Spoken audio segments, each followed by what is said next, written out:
Live TV, सच सबसे आगे। नमस्कार, आदाब। आप देख रहे हैं द लाइव टीवी। आपके साथ मैं मोहम्मद अफजल आलम। इस देश का बेड़ा गर्क करने में और भारत की छवि और शाख को खराब करने में अगर सबसे ज़्यादा कोई अहम रोल निभा रहा है तो वो है इस देश की गोदी मीडिया। जी हाँ, जो हम आज आपको दिखाने जा रहे हैं और बताने जा रहे हैं, आप देखकर चौंक जाएंगे और हैरान रह जाएंगे। लेकिन सबसे पहले आप इस वीडियो को देखिए। आप सुनिए मेरी बात। इस देश के मीडिया की हैसियत नहीं है कि इस देश के प्रधानमंत्री के खिलाफ एक शब्द बोल दे। आप क्या बात कर रहे हैं? आप क्या बात करती हैं? आप बिल्कुल गलत बात कर रहे हैं। मेरा मुंह खुलवाना चाहते हैं आप लोग। कल भी मुंह खुलवाना चाहते हैं। इस देश के मीडिया ने हिंदुस्तान की जो हालत पैदा कर दी है, आप डिबेट जो को हालत की डिरेल है कर इस रहे देश के हैं अंदर। आशुतोष जी। मैं आप डिरेल नहीं कर रहा हूं। क्योंकि आप लोग आपको सच्चाई सुनना नहीं चाहते। जी हाँ, इस देश की गोदी मीडिया की हिम्मत और औकात नहीं है कि वो प्रधानमंत्री और बीजेपी से सवाल पूछ सके, सवाल खड़े कर सके। अगर उसने 20% भी सच्चाई दिखाना शुरू कर दिया तो प्रधानमंत्री को इस्तीफा देना पड़ जाएगा। इस देश की जो हालत और नौबत आ गई है।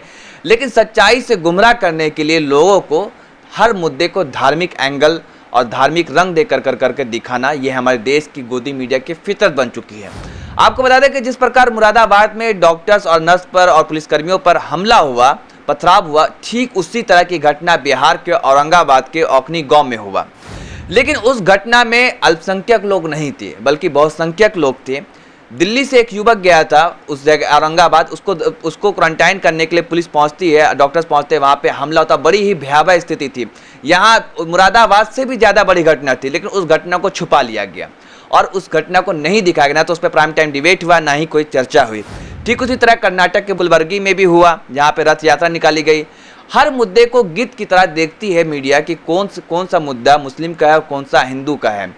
जहाँ पे मुस्लिम नाम समझ में आता है उसको उठा लेना। हाय तौबा, ऐसे मचाना कि लग रहा दुनिया, ऐसा लगता है कि दुनिया में और कोई मुद्दा ही नहीं है, सिर्फ और सिर्फ यही एक मुद्दा है। और इस तरीके से परसेप्शन क्रिएट करने से, लोगों को गुमराह करने से जो नफरत और जहर फैली, उसका असर क्या हुआ है कि यहाँ के जो बहुसंख्यक लोग हैं उनको लगता है कि एक कम्युनिटी के जो लोग हैं, जो अल्पसंख्यक है, वो जहर फैला रहे हैं, वो कितने जाहिल है, गवार है और पत्थरबाजी कर रहे हैं, कोरोना फैला रहे हैं। ऐसी सोच उनके मन में घर कर गई है और इसका नतीजा ये हुआ कि वो नफरत करने लगे हैं, जो हम लोग देख रहे हैं। और ये बात यहाँ तक नहीं रुकती, बल्कि ये चली जाती है बात विदेशों तक जाती है। आपको बताते हैं कि विदेश जो यूएई, यूनाइटेड अरब अमीरात में एक घटना होती है। वहाँ की महारानी ने ट्वीट करके कहा है। वो क्या कहा है आपको अब सिलसिलेवार ढंग से बताते हैं। संयुक्त अरब अमीरात के शाही परिवार के सदस्य और व्यवसायी और परोपकारी महिला शेख हिंदा अल कासमी ने यूएई में रह रहे भारतीय हिंदुओं को मुस्लिमों के खिलाफ आपत्तिजनक टिप्पणी न करने की चेतावनी दी है।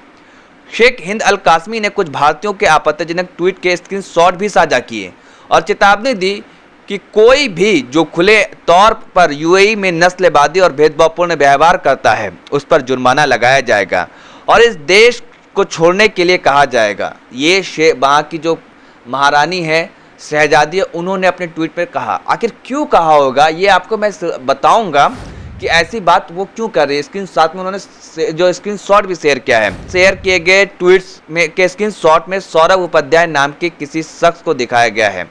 उन्होंने नई दिल्ली में तबलीगी जमात की एक सभा को लेकर मुसलमानों को निशाना बनाया था, जिसके कारण भारत में कथित तौर पर कोविड-19 मामलों की संख्या में वृद्धि हुई है, जिसमें उन्होंने मुस्लिम संप्रदाय के सदस्यों को इस्लामी आतंकवाद भी कहा। इस्लामिक मतलब आतंकवाद तक कह दिया इस शख्स ने, सौरभ उपाध्याय, जो यूएई में रहता है, वहाँ कमाता है, खाता है। लेकिन उनके मन में इतना नफरत भर दिया है, इस गोदी मीडिया ने जहर फैला दिया है कि लोगों को लगने लगा है कि ये तो आतंकवाद है, आतंकवादी है, कोरोना वायरस को फैलाने की साजिश कर रहे हैं। इस तरीके से कलर किया गया है हमारी मीडिया के द्वारा। दूसरी ट्वीट करके बोलती हैं, शेख सत्तारूढ़ परिवार भारतीयों के साथ दोस्त है, लेकिन एक शाही के रूप में मैं आपकी अशिष्टता का स्वागत नहीं है। सभी कर्मचारियों को काम करने के लिए भुगतान किया जाता है, पैसे दिए जाते हैं, उनका जो उनकी सैलरी होती है वो दिया जाता है। कोई भी मुफ्त में नहीं आता है। आप इस ज़मीन से अपने कमाते हैं, खाते हैं। लेकिन सौरभ क्या कहते हैं, तबलीगी लोग थूकते हैं। वो सौरभ बता रहे हैं अपने ट्वीट में, तबलीगी लोग थूकते हैं। शांतिपूर्ण लोगों और थूकने वालों के साथ क्या है।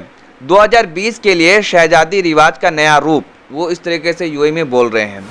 बता दें कि 200 से अधिक राष्ट्रों के लोग संयुक्त अरब अमीरात में रहते हैं और आपस में सौहार्दपूर्ण ढंग से यहाँ पे काम करते हैं। यूएई में धार्मिक असहिष्णुता और घृणा आपराधिक अपराध है। 2015 में यूएई में एक कानून पास हुआ है, जातीय मूल, धर्म और जाति के आधार पर किसी भी प्रकार के भेदभाव को अपराधी मानता है। यह किसी भी ऐसे कार्य को भी अपराधी बनाता है जो धार्मिक घृणा या धर्म का अपमान करता है। या तो आप ओरली बोल करके करते हो या फिर प्रिंट या ऑनलाइन, किसी भी तरह से अगर किसी धर्म के बाद आपके धर्म के लोगों को आप टिप्पणी करते हो, किसी धर्म के ऊपर आपत्तिजनक शब्द कहते हो, चाहे बोल करके कर रहे हो या लिख करके कर रहे हो या प्रिंट करवा के कर रहे हो, तो आपके ऊपर कार्रवाई की जाएगी। ये कानून है यूएई में। तो उन्होंने ये साथ में ये कहा और उसके तहत दंड भी दिया जाएगा आपको। तो आप सोच सकते हैं कि जो भारत के रहने वाले लोग हैं उनके अंदर भी जो नफरत फैल रही है वो क्यों फैल रही है? क्योंकि मीडिया जो सच्चाई है उससे दिखाती नहीं है। खबर वो नहीं जो दिखाई जा रही है, खबर वो है जो आपसे छुपाई जा रही है। और हर एक, इससे पहले भी आपको मैंने दिखाया था कि कतर में, मतलब गल्फ कंट्रीज में भी वहाँ पे एक hashtag Hindus back to Modi ये ट्रेंड कराया गया था अबीदी अल जहा रानी के ट्वीट के द्वारा, जो मैंने आपको बताया था। आखिर ऐसा क्यों हो रहा है? जो भारत की साख और छवि थी, OIC organisation of Islamic cooperation अपने सम्मेलन में भारत को पहली बार न्योता देता है, बुलाता है, जिससे पाकिस्तान तक बौखला करके उसका बहिष्कार करता, पाकिस्तान नहीं जाता। और तत्कालीन विदेश मंत्री सुषमा स्वराज उस मंच पर जाकर करके पाकिस्तान को खरी खोटी सुनाती है, क्योंकि भारत की साख और छवि जो थी वो सब कुछ साथ लेकर के चलने वाली है और अनेकता में एकता, यही भारत की पहचान थी। लेकिन कहीं ना कहीं प्रधानमंत्री और नरेंद्र मोदी को बचाने के लिए उनसे सवाल ना पूछे जाए कि जो देश के हालात खराब हो रहे हैं उनसे उन लोगों को गुमराह करने के लिए लोगों को एक तरफ ऐसा दिखाया जा रहा है कि बस मुसलमानों को टारगेट करो ताकि असल मसाइल, असल मुद्दे से वो सवाल ही ना पूछे। अगर वो औरंगाबाद की भी घटना को मीडिया इसी तरह से दिखाती, उतनी महत्वता देती, तो क्या लोगों के अंदर ये होता कि नहीं भाई, मुसलमान जिस तरीके से कर रहे हैं उस तरीके से हिंदुओं ने भी वहाँ पे किया। क्योंकि हर धर्म में लोग, कुछ ऐसे लोग होते हैं, जाहिल लोग भी होते हैं, लेकिन सिर्फ और सिर्फ एक कम्युनिटी को टारगेट कर निशाना बनाना कहीं ना कहीं इस देश का दुर्भाग्यपूर्ण है। और जो ये मेन स्ट्रीम मीडिया के द्वारा है, यही सबसे बड़ा दुर्भाग्य है। और आपको मैं बताता हूँ, ये खबरें जो मैं आपको हमेशा मीडिया को एक्सपोज करता हूँ, ये इसलिए दिखाता हूँ ताकि आप तक सच्चाई पहुँचे। आप जो लोग जो देख रहे हैं वो आप नफरत ना फैले, आपके अंदर नफरत और ज़्यादा ना फैले, क्योंकि मीडिया दरअसल वो सच्चाई से गुमराह कर रही है आपको, वो सच्चाई दिखा नहीं रही है। ये हालात है कि लोगों के जॉब जा रहे हैं, खाने को नहीं है, दाने दाने को मोहताज हो रहे हैं, खाने को तरस रहे हैं, लेकिन वो सब उनके लिए इम्पोर्टेंस नहीं है। हमारी मीडिया के लिए इम्पोर्टेंस ये है कि कैसे एक धर्म के लोगों को कटघरे में खड़ा किया जाए और जो असली मुद्दे हैं उससे गायब किया जाए। तो यही इस मीडिया की स्ट्रैटेजी है जो हम देख रहे हैं लगातार। आपको एक घटना का और जिक्र करते हैं, दिल्ली के डिफेंस कॉलोनी इलाके की, जहां पर एक परिवार के 3 सदस्यों को कोरोना टेस्ट में कोरोना पॉजिटिव पाया जाता है और इसका आरोप लगा दिया जाता है कि जो उस कॉलोनी के गार्ड्स हैं उन पे ये आरोप लगाया जाता है कि उसने ही कोरोना वायरस फैलाया है। और ये भी कहा जाता है कि वो जमाती थे और दिल्ली के ओखला बिहार इलाके में वो गार्ड्स रहते हैं। तो ये आरोप लगाया गया उन पर, लेकिन मीडिया ने खूब प्रोपेगेंडा फैलाया। लेकिन जब उसकी जांच हुई तो उसकी जांच नेगेटिव पाई गई, लेकिन इसको किसी मीडिया ने नहीं दिखाया कि वो गार्ड की जो कोरोना वायरस टेस्ट हुआ उसका नेगेटिव पाया गया, पॉजिटिव नहीं आया, तो उसने कैसे फैला दिया। तो यही है, इस तरह से परसेप्शन क्रिएट किया जा रहा है और एक कम्युनिटी को बदनाम किया जा रहा है और लोगों के दिलों में नफरत भरा जा रहा है। आपके अंदर जो नफरत भरा जा रहा है, जो जहर फैलाया जा रहा है, इससे क्या हो रहा है कि जो तीसरे लोग हैं, जो तीसरा बंदा है, जो राजनीतिक बंदा है, वो अपनी राजनीतिक रोटी सेक रहा है हम और आपको आपस में लड़ा करके। तो बहुत ही सतर्क रहिए, सावधान रहिए और इस खेल को खेलने में मीडिया अहम रोल निभा रहा है। तो उससे बचना होगा, हमारे हिंदुस्तान की खूबसूरती जो है उसको बचाना होगा, सबको साथ मिल करके इस कोरोना वायरस से लड़ना होगा। इस मीडिया के झांसे में नहीं आए, क्योंकि ये सच्चाई से आपको गुमराह कर रही है, आपको सच्चाई से रूबरू बिल्कुल नहीं करा रही है।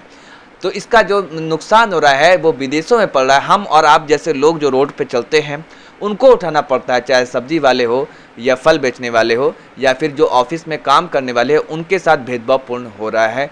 तो इसलिए अपने आप को बचाएं, क्योंकि मीडिया ये चाल चल रही है ताकि प्रधानमंत्री को बचाया जा सके, उनसे क्वेश्चन ना पूछा जा सके, उनसे सवाल ना खड़ा किया जा सके। धन्यवाद। लाइव टीवी, सच सबसे आगे।